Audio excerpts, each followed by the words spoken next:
తెలంగాణలో సంచలనం సృష్టించిన ఫోన్ ట్యాపింగ్ కేసులో మరో కీలక పరిణామం జరిగింది. ఈ కేసులో ప్రధాన నిందితుడిగా ఉన్న తెలంగాణ ఇంటెలిజెన్స్ మాజీ చీఫ్ ప్రభాకర్ రావుకు సిట్ నోటీసులు ఇచ్చింది. గోల్కొండ పరిధి వెసెల్లా మీడోస్ విల్లాస్లోని మాజీ ఐజీ ప్రభాకర్ రావు నివాసానికి నోటీసులు ఇవ్వడానికి వెళ్లారు తెలంగాణ సిట్ అధికారులు. ప్రభాకర్ రావుతో పాటు కుటుంబ సభ్యులు ఎవ్వరూ లేకపోవడంతో విల్లా నెంబర్ 38 గోడకు నోటీసు అంటించారు. ప్రభాకర్ రావు తన ఫ్యామిలీతో కలిసి అమెరికాలో ఉన్నారు. ఫోన్ ట్యాపింగ్ కేసులో హైకోర్టులో ఇప్పటికే ముందస్తు బెయిల్ పిటిషన్ కూడా దాఖలు చేశారు.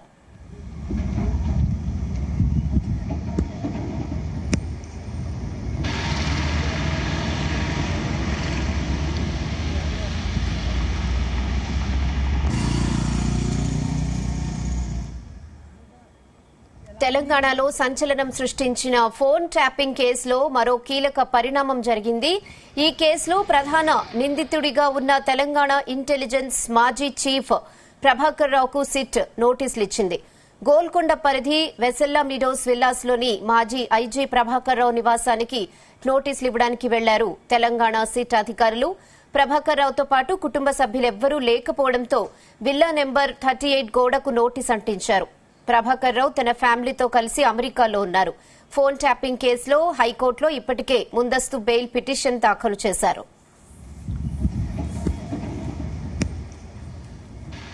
ఇదే విషయంపై మరిన్ని updates crime bureau chief Raviteja అందిస్తారు. ఎస్ రవితేజ.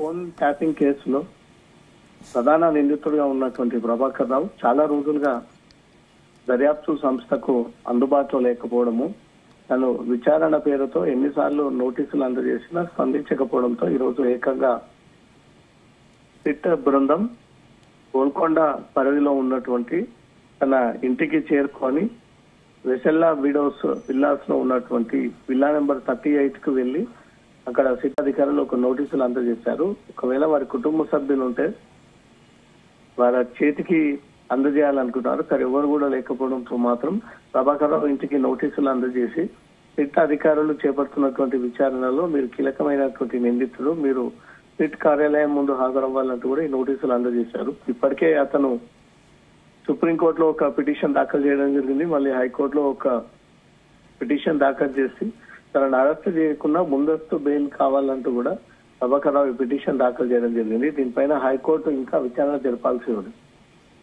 తను మొత్తానికి ఈ కేసు తన పైన పడకుండా తను అఫీషియల్ గా సెక్రటరియట్ నుంచి జరిగినటువంటి ఆపరేషన్స్ లో మాత్రమే నేను ఫోన్ ట్యాపింగ్ చేశాను, ఇది అధికారికంగా తనకు ప్రభుత్వం ఇచ్చినటువంటి ఆదేశాలు అంటూ కూడా ఒకసారి ఒక లీక్ ని కూడా రిలీజ్ చేయడం జరిగింది. అప్పటి సిఎస్ గానీ అప్పటి ప్రభుత్వంలో ఉన్నటువంటి కీలక నిందితుల పేర్లు కూడా ప్రభాకర్ రావు బయటకు తీసుకొచ్చేటువంటి అవకాశం ఉంది. ఇప్పటికే ప్రభాకర్ రావు ఒకవేళ తెలంగాణ పోలీసుల విచారణ ఎదుర్కొంటే మాత్రం అప్పటి ప్రభుత్వ బడా నాయకులు సైతం ఈ ఇన్వెస్టిగేషన్ లో వాళ్ళ పేర్లు కూడా వెలుగులోకి వచ్చేటువంటి అవకాశం ఉంది. వాళ్ళ పేర్లని ప్రభాకర్ రావు వెల్లడించేటువంటి అవకాశం ఉంది. కాబట్టి ప్రభాకర్ రావు రాకుండా అప్పటి ప్రభుత్వం కూడా తీవ్రంగా సహాయం చేసి అతన్ని ఏదో రకంగా అరెస్ట్ చేయకుండా ఉండే విధంగా మాత్రం ప్రయత్నం జరుగుతున్నట్టుగా తెలుస్తోంది.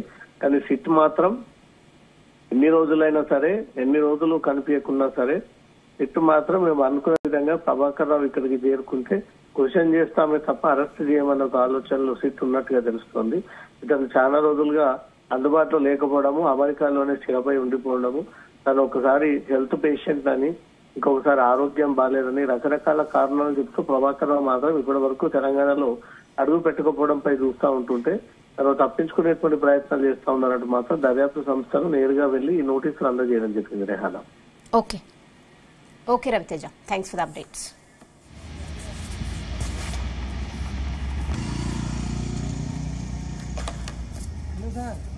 ఎలా ఉన్నాయి ఫోటోగ్రఫీ